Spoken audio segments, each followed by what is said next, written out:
Alright, so this mango right here I got from a Mexican store up the road, and this was actually a honey mango.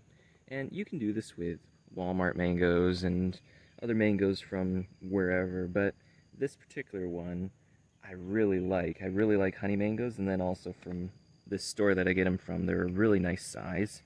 And as you can see, I'm going to be removing this husk off from this mango. And you don't want to damage the inner seed while you do this. And so I'm just carefully going at this flatter, narrower end because the seed is up in here to try to see and separate this bit. And you can have this sitting out on the railing or like somewhere outside where it can dry out so it's not so slimy and wet of a mess. But we've been having rain, and it would have taken like 3-4 days for it to get dry enough to not be quite this bad. So I'm just going ahead and doing it this way. And you're going to slowly just kind of peel this husk away and carefully. And now there are polyembryonic and monoembryonic seeds. The monoembryonic seeds are just one embryo to the seed. The polyembryonic means that there are actually multiple, so like twins, in the seed itself. And I'll show you the example. So this mango right here has two, if you can see it, yep, two different trees growing in here. And one of them actually is very likely a hybrid. And so as you can see, this taller one right here, this one was a mono, or at least it fused into a mono, because when I get this apart, sometimes you can see.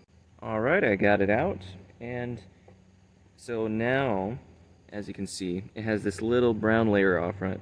And you can leave this on, but I'm going to take this off a little bit so you can maybe see. Yeah, so you see how there's different sections here? So this whole bit is a section, and then this is a separated section, and then right along here is a section. But this one might be fusing together, but it's all like different crosses, different seeds in this one seed. And typically you'll get it to sprout out right there, so right in there. And I prepared this potting soil and sand mix. I would do at least 50% sand, if not more, for these guys. They are really much happier in a sand mixture, but I'm gonna go in kind of like that, and you can lay it flat. They're pretty forgiving on how you plant them, but I typically do like to have them kind of like on that, on the end, kind of on the side, and just keep it moist. Don't let it dry out. And I believe this one is a month old or so, maybe 2 months old actually. So they grow relatively quick when it's in the heat of the summer, and they really like high humidity. Now they can't handle any frost, so don't leave them outside if you're in colder zones. I'm actually in zone 7, and I'm going to be overwintering it inside.